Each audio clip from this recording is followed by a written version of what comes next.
आज मैं आपको एक बहुत ही कॉमन समस्या जिससे सब लोग कभी ना कभी अफेक्टेड रहते हैं अपनी लाइफ टाइम में, जैसे घुटनों का दर्द, जिसको हम कॉमन लैंग्वेज में ऑस्टियोआर्थराइटिस ऑफ नी बोलते हैं, उसके बारे में कुछ बताता हूँ। Good morning everyone, I am doctor Anup Bandil, senior consultant orthopaedics, joint and trauma specialist at Indraprastha Apollo hospital New Delhi. यह एक समस्या यूजली बोली जाती है कि ओल्ड एज की प्रॉब्लम है, बट इसके सिम्टम्स हमें अर्ली एज में ही स्टार्ट चालू हो जाते हैं, जैसे कि 30s एंड 40s में।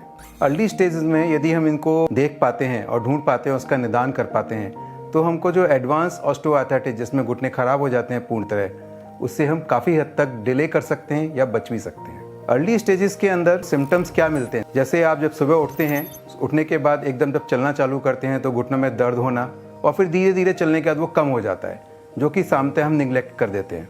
या फिर सीढ़ियाँ चढ़ने पर दर्द होना, जिसको हम सोचते हैं कि नॉर्मल पेन है, सीढ़ियाँ चढ़ने पे होता रहता है, ठीक हो जाएगा, लेकिन यही एक अर्ली फीचर्स है जो कि हमको बताते हैं आपके नी जॉइंट डैमेज हो रहे हैं। यदि हम किसी को दिखाते हैं तो बोला जाता है कि ग्रीस कम हो गया है।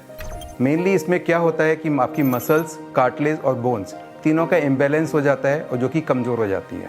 Over the years 10 to 15 years down the line ये धीरे धीरे जो कार्टिलेज डैमेज ज़्यादा होनी चालू हो जाती है, जिससे एक साइड पर लोड पड़ता है और वो घुटने टेढ़े होने चालू हो जाते हैं। जब वो टेढ़े होने पूरे चालू हो जाते हैं तो हमको नॉर्मल चलने में भी दर्द होता है, जिसको हम एडवांस्ड ऑस्टियोआर्थराइटिस ऑफ नी बोलते हैं। सबसे इम्पॉर्टेंट ये है इन सब चीज़ों में कि हमको एडवांस ऑस्टियोआर्थराइटिस का जो इलाज होता है, इसमें सिर्फ नी रिप्लेसमेंट ही करना पड़ता है। उसको हम कितना अवॉइड कर सकते हैं, उसको कितना डिले कर सकते हैं, उसके लिए अर्ली फेजेस में ही हमको इंटरवेंशन कर लेनी चाहिए। जैसे अपने किसी ऑर्थोपेडिक डॉक्टर को पास में दिखाकर उनसे सलाह लेकर, जैसे कोई भी रीज़न हो, यदि मेनली रीज़न जो उसका मसल्स की कमज़ोरी या बोन की कमज़ोरी है, वो एक्सरसाइज से ही ठीक हो सकती है।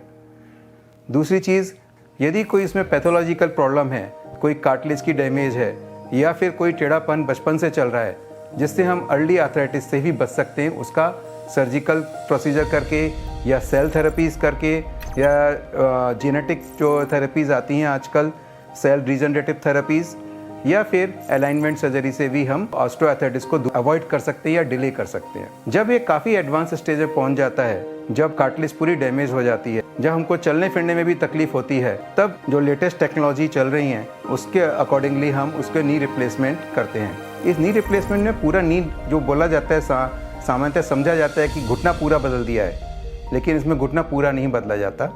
इसमें सिर्फ जो जॉइंट की डैमेज्ड कार्टिलेज होती है उसको ही चेंज करा जाता है, बाकी बोन, लिगामेंट सब सेम रहते हैं। जब एक डैमेज्ड कार्टिलेज चेंज हो जाती है, इसकी जगह हम आर्टिफिशियल मेटेलिक इम्प्लांट फिक्स करते हैं, फिर ये जॉइंट उस मेटेलिक इम्प्लांट के ऊपर चलता है। यूजली ये जॉइंट एवरेज 10 to 15 ईयर्स आराम से चलता है। साथ में रेगुलर एक्सरसाइजेज भी इसमें काफ़ी हेल्प करती है।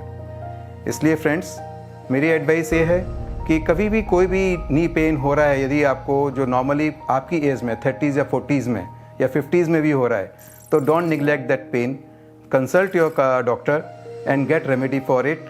If can be with exercises, or if it is some problem is there, then sort out the problem, जिससे आपको बाद में नी रिप्लेसमेंट की ज़रूरत ना पड़े। Thank you.